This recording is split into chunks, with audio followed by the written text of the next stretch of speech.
folks. Welcome to the Mike Lopez TV Show. I'm your host, ACMike. We'll bring you all things Atlantic City and our local region. Politics, sports, dining, entertainment, and so much more. On tonight's show, we will be joined by our guest, Assemblyman Don Guardian of New Jersey's 2nd Legislative District. Stick around. We'll be right back.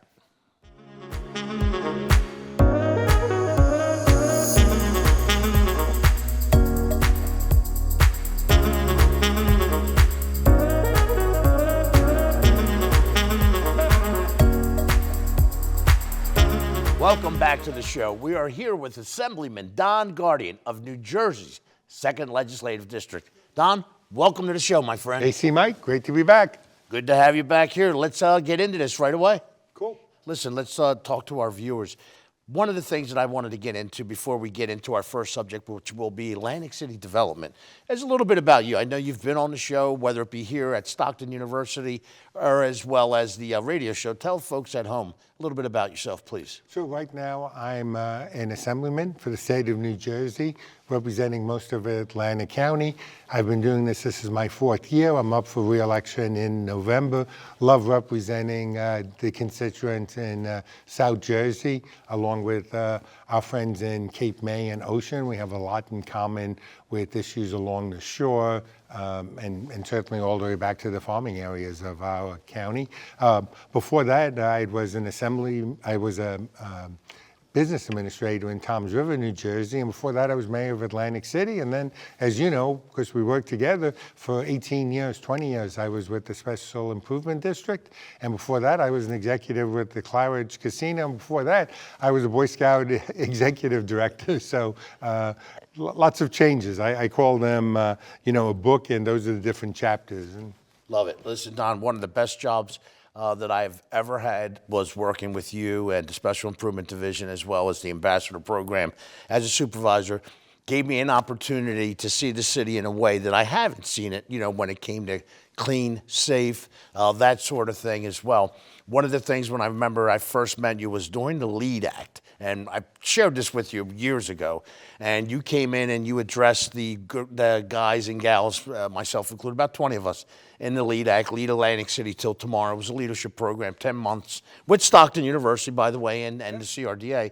And one of the things you said was, hey, if you're ever in the area, Pennsylvania Avenue, stop by, whatever. About 4 or 5 months, I was in the area, riding bike, stopped by, got to talk to you a little bit. You came out and you took me through a tour. And you said, you know what, Mike? You would be a good person for this ambassador program as a supervisor and whatnot. I says, Don, I see what they do out there, and I think it's great. But the one thing I'll never do, I swore when I retired from the Atlantic County Department of Public Safety, fancy for the jail, was never put a uniform on again, especially that uniform. Sure enough, you know what I wound up doing 2 months later? Putting that uniform on. So thank you. Yeah. I had to go through that whole story. Thank you. It was great. We were upgrading the ambassador program at the time because initially we were more information, before internet and everything else. And then now we were trying to move it up to much more professional services. People were required to have a background in at least 2 years in law enforcement or in the military. And we were looking for some real supervisors that had experience. So you were the right person for the right job at the time. Loved it. And listen, folks at home, I want to tell you the uniforms, if you haven't been on the Atlantic, bright yellow, you can't be missed. But with this head and this gap tooth, I don't think I could be missed anyway. But it was one of those great things, and more to that story down the road, seeing you work the way you worked on that boardwalk, underneath the boardwalk, as well as throughout the district. Getting back to Atlantic City, Don, as a mayor, as a resident, right, someone who's been there, spent their time, their money, their hard-earned, on the boardwalk, riding bike, there seems to be a resurgence of, and I'll start with the inlet, of development going on, and we can go throughout Midtown and whatnot. Talk to us a little bit about that as well. These folks coming into town, and that one being second homes, or as well as new homeowners, maybe 40s or 50s and what years. What are your thoughts on that? You've been there for many, many years. Yeah, so, when we first had gaming, so, 45 years ago, a percentage, 1.5% to be exact, of the gross gaming revenue went into what was called alternate tax, an IAT. And then that money was specifically used to help develop Atlantic City, building new homes, building new high-rises, building new businesses, expanding businesses. And that all dried up when the city had too much of a debt. Back just before I was mayor, we had a $600 million debt, and to help us get out of that debt, for the last 10 years, the IATs, the casino money, has been used to pay off that debt, $40 or $50 million a year. Now, it's great that the debt is being paid off. The bad side of that, there was no money to help redevelop the city. If you go to any other urban area in New Jersey, there's funding there. Atlantic City didn't really get their share because we had the CRDA. So it took years before the state says, you know what, we have some programs in Atlantic City, really meet some of the needs that the DCA wants to do or the EDA wants to invest, and that's where we should putting it in. So I think now you've seen some of that money go through. So a lot of the projects that we see, the housing in the inlet is great. And, I really want to credit to the first guy who built 8 $700,000 condos and sold them, within a couple of months. So that gave the initiation for the larger corporations to come back. And certainly, you see that happening right now. Hovnanian, who built the housing development that I'm in the inlet 30-something years ago. I recall that, yeah. When I was working at the county, they came looking for folks that have that sort of jobs to move in. Yeah, you wanted to get business class people back into the city paying the taxes and things. Hovnanian's back. The big project is about 125 units, but I think they've got approval for the first 35 or so. So seeing that on Pacific Avenue, it's kind of cool. If you think of where the lighthouse is, then go back up toward Brigantine to the inlet. That's where it's going to go. So your front is going to be facing what became a park. So from the inlet all the way back to the boardwalk now, it's 1 block wide. An entire passive park. So you'll be able to live on the park, and you'll be a block from the ocean. So that's good. We need to get new development in Atlantic City. We got to get residents to come back and buy a home and pay taxes. Right. So I think I think we'll see with the next governor, with our candidates, they'll be talking about that. But I think right now you need the state to come in and say, hey, we're going to give you help with eminent domaining enough property that we can build new housing, make sure that 20% of that's going to be affordable, and then not only give that land away to a developer who has a short-term to actually build, but then to have a 10-year phase-in for taxes so people have a reason to come here rather than somewhere else. Now, I know you're going to be moving back in and within the next month and things. So Atlantic City is a great place. The boardwalk, the beaches are outstanding. Great fishing off of the jetties,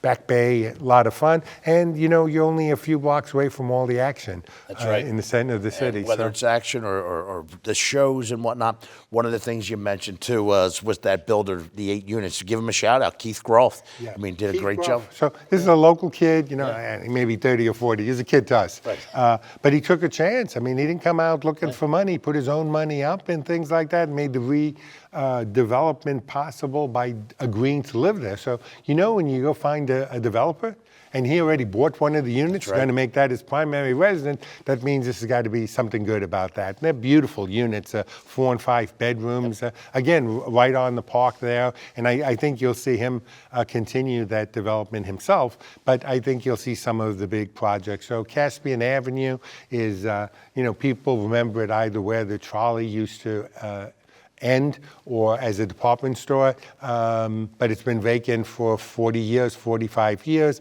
about 6 acres. So if you think about Caspian development that Hovnanian built, where I'm living now, that's 6 acres, about 190 units or so with a pool and a clubhouse. Very similar to that. I think they're going to go up 3 stories, but that's a project there. That's real good. Beautiful location, safe, warm, a place to raise a family, a place to retire. Absolutely. Listen, we got to keep that quiet for people. Now, we want you to come, folks.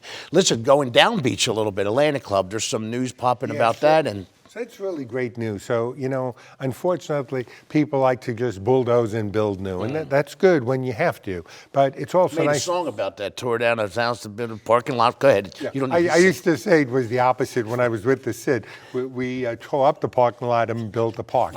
Where, Janis Joplin had said the opposite. But anyway, Atlanta Club. So great building. Steve Wynn built it. Steve Hyde was his CEO at the time.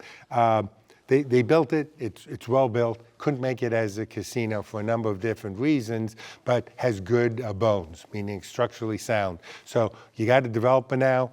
He's already working with Hilton under one of their upscale brands. Is going to take one of the towers, and then the other tower, you're going to have between 2,000 square feet and 4,000 square feet condos. So that's just a couple per floor, but that's going to bring in 150 units, I think, something like that.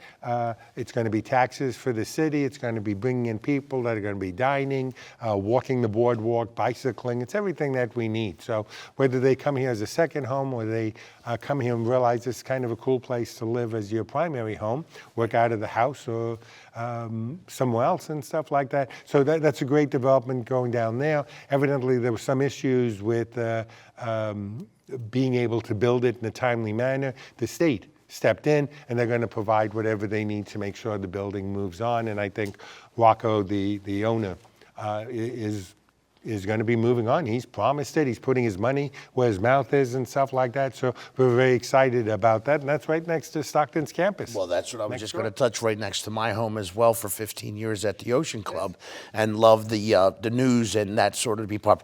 We got about a minute or two on this segment. Aspire program expansion. Can you get into that a little bit? Yeah. So the Aspire program passed both the Assembly and the Senate. I was one of the co-sponsors. The governor just signed it recently and stuff. Aspire is pretty simple. The idea is they took certain cities, Atlantic City being one of them. That's why I'm so big on the program. And they said, listen, we're going to give you a 10-year plan for taxes. So you're not phased into full taxes until you reach year 10. So it's giving you an incentive to come here. Wasn't enough of an incentive, so this program, the Aspire program, now says we're going to give you that 10-year in the first 5 years. So it gives you an incentive to come, spend the money. We know it's more expensive to build. Everything else is up and things, but we still want you here. We still want you building. And so the Aspire program for Atlantic City, Jersey City, Newark, maybe Patterson are the only cities that are going to qualify. I think it's part of the redevelopment. Good plan. It's available now, and it's for both residential and for commercial. So, if you're looking at building a business here and stuff like that, the program would qualify, along with some of the programs from both the EDA and the DCA. And you can see that with the Orange Loop. There's some really cool things coming up there.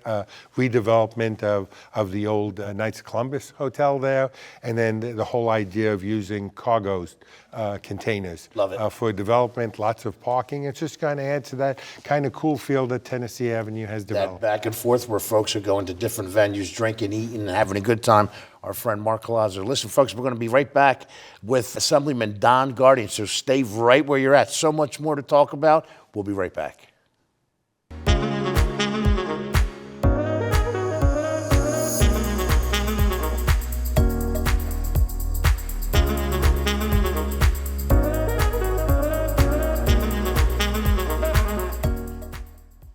Welcome back. We're here with Assemblyman Don Guardian of New Jersey, 2nd Legislative District.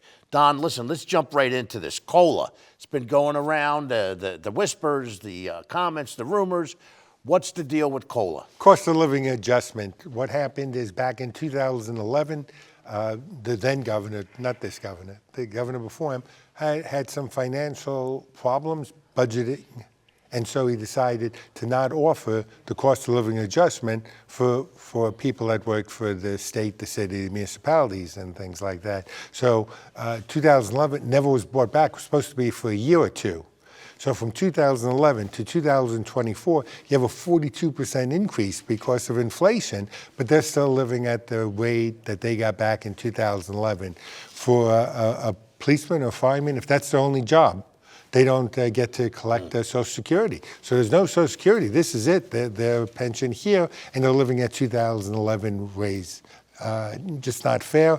So what happened is we were able to get it through committees in both the state Senate and the Assembly. I'm happy to have jumped on as a co-sponsor, passed without any problem, passed the Senate, the Assembly, so Mayor signed it on. But you'll see for police and fire, they'll get the COLA. Now, it's not going to be retroactive for the last 25 years that they lost it on, but at least moving forward. Right. Will it be moved up to the point where it should be at this? Okay, Right. got it, So you'll get it, it'll be every year adjusted based on the cost of living. It's about 2%, last year was 3.5%, depends on inflation. So that's great news for our brothers and sisters out there. Thank you. Hey, 10 years since the original casino pilot, the arrangement is set up for reauthorization. I could go into a bunch right here. We spoke about it briefly. Talk to us a little bit what it means. Let folks know, first of all, what the pilot means, some of our listening and viewer audience. We haven't adjusted the cost of the value of casino property or, for that matter, the rest of the city. So they haven't had an adjustment. The city had one adjustment, didn't include casinos. Now, I can tell you that means on the record, the Ocean Casino is valued at $1.3 billion. When they do a reassessment, they're going to come in at half a billion, 500 million or so. So almost the entire time that casinos have been here, you can divide the city in half. Half of the assessed values belong to casinos, half of the assessed values belongs to everyone that's not a casino. So all the business and homeowners. And so if you looked at the amount of cash that was coming in, is about the same.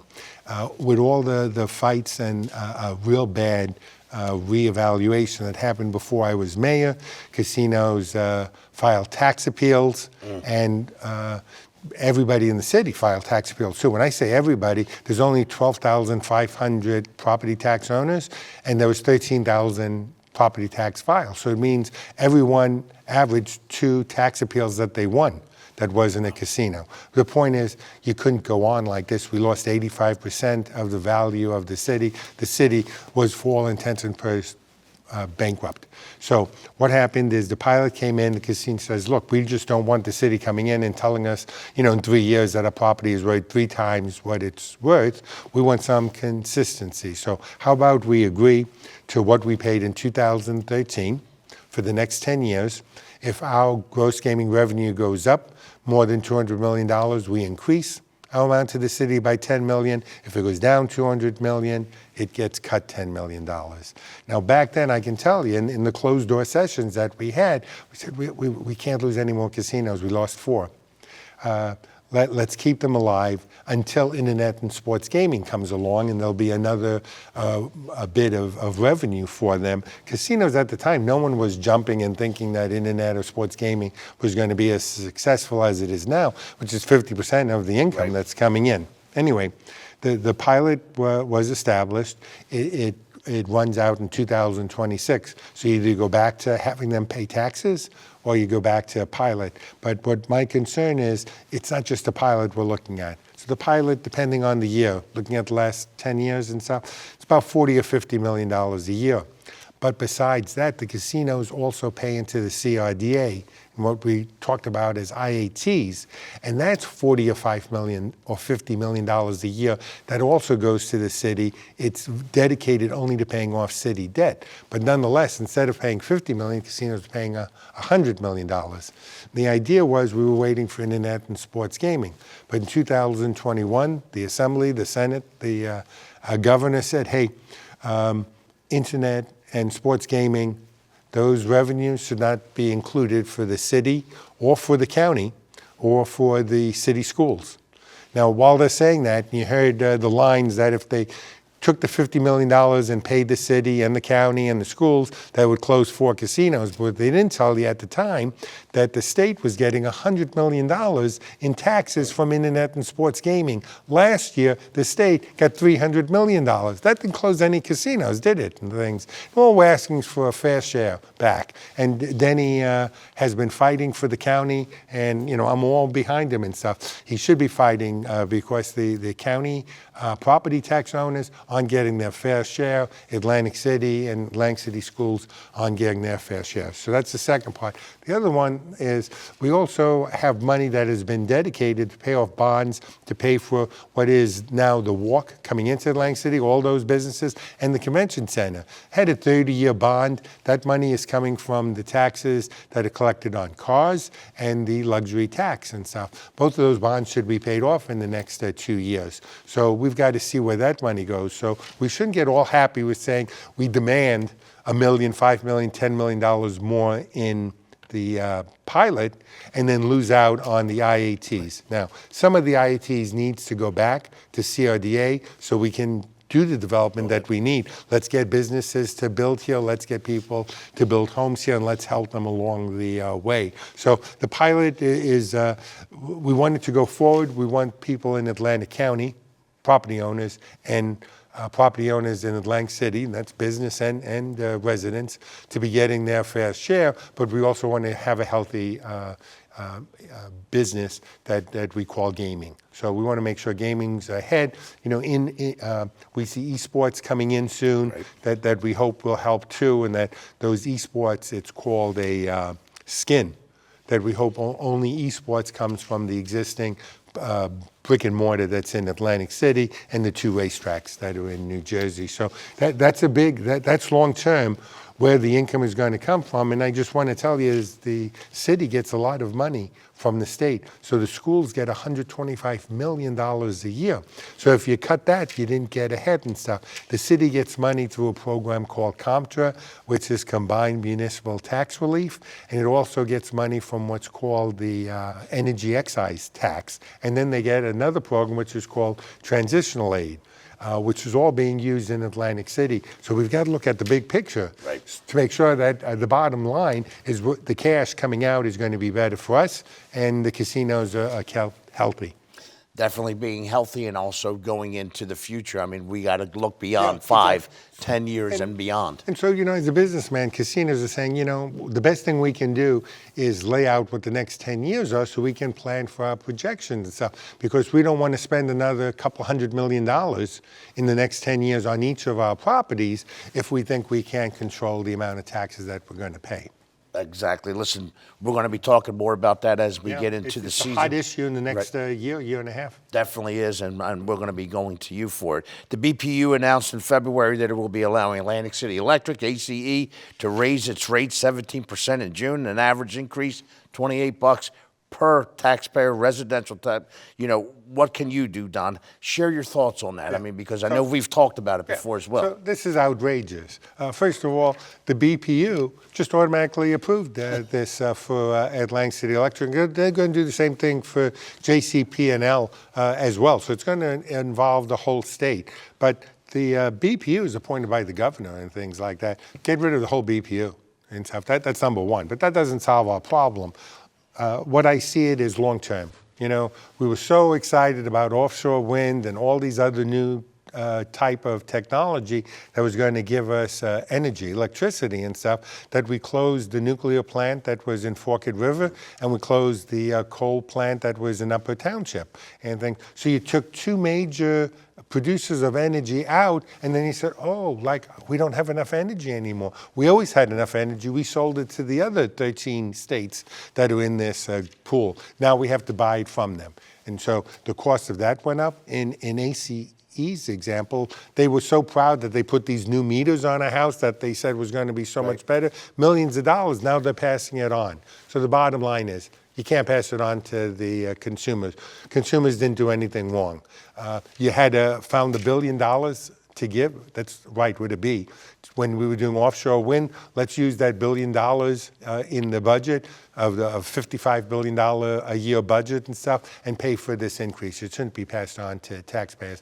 I have a bill that the Office of Legislative Services is putting together that does exactly that. I know some of my other colleagues, both in the Senate and the Assembly, have said we shouldn't be paying for these meters and that we need an investigation of how this could go on and things like that. You know, we're saying this is unfair. We have another bill when it talks to schools that if a school district is getting cut, it shouldn't be more than 2%. So you want to cut them 10%, yeah, do that 2% a year over 5 years, but we shouldn't be closing schools or getting rid of teachers. In this case, that's going to kill us. And when you talk about trying to get more people to buy electric cars or to buy hybrids and things like that, you raise the price 25% now, 18% now, 8% last year, and the future is going to cost even more. It's not going to pay to plug in your car. It's cheaper to buy gasoline and things like that. So this is a really bad program. This affects everyone, and it affects poor families more than rich. So, let's just, use common sense. Your bill goes up $40 a month for electricity. You make $300,000 a year household income. It's a little hit there. You're not going out for steak once a month and things. You make $50,000 with that family. This is really hurting you and stuff. You're going to have trouble paying the mortgage or paying for food or paying for the gas to heat your house. You definitely feel it. And listen, Don, I want to say this. I mean, we could go on, and we will on the radio show as well, here on the Mike Lopez Show on TV as well with Stockton. I want to thank you personally as a resident of Atlantic County, Atlantic City as well, for what you, Claire Swift, Senator Palestina have done. I mean, you go through this. We have a good time talking when we're off air, but the seriousness in which you take your job as a public servant cannot be matched. So I really want to appreciate you. Tell folks where they can find. Yeah. So, I want to credit all of our staff because they handle about 10,000 calls a year. And they're for unemployment, the problems with your taxes, you're getting thrown out of your house. Some of these things we have nothing to do with, but our staff is knowledgeable enough that they're going to bring in Jewish Family Services or Catholic Charities or Salvation Army, or they're going to reach out and tell you where there are food banks all over South Jersey that can help you out and things. So providing that type of constituent services is real important because by the time they get to us, they just have given up. They don't know who to call or where to go and things like that. So we're always excited about helping people. We have an office both in Atlantic City as well as Egg Harbor Township, and we hire staff to try to represent our community. So of course we speak English and Spanish, but we also speak Mandarin, we speak Hindi, we speak Bengali. So we try to make people comfortable, especially if English isn't your first language. Love it. Listen, that's what you do. Thanks again to Assemblyman Don Guardian of New Jersey's 2nd Legislative District. Don, I want to thank you again. Thank you very much. Appreciate you as a friend, appreciate you as a public servant and what you do. And being a resident of Atlantic City, I'm thrilled that you're going to be moving back in, and congratulations being part of the Northeast Inlet. That's it, the inlet it is. Folks, we'll be right back. Stay tuned. Stay where you're at.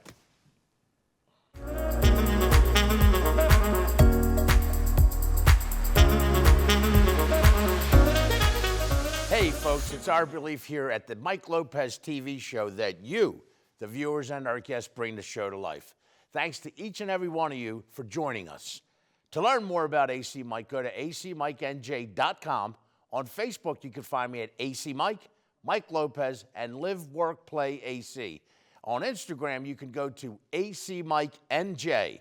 And if you enjoyed watching today's show, you can also listen to my radio show on 1400 and 92.3 and online as well at WONDradio.com Monday through Friday, noon till 1 p.m. Remember to always live, work, play, AC, and I'll see you on the 48.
you.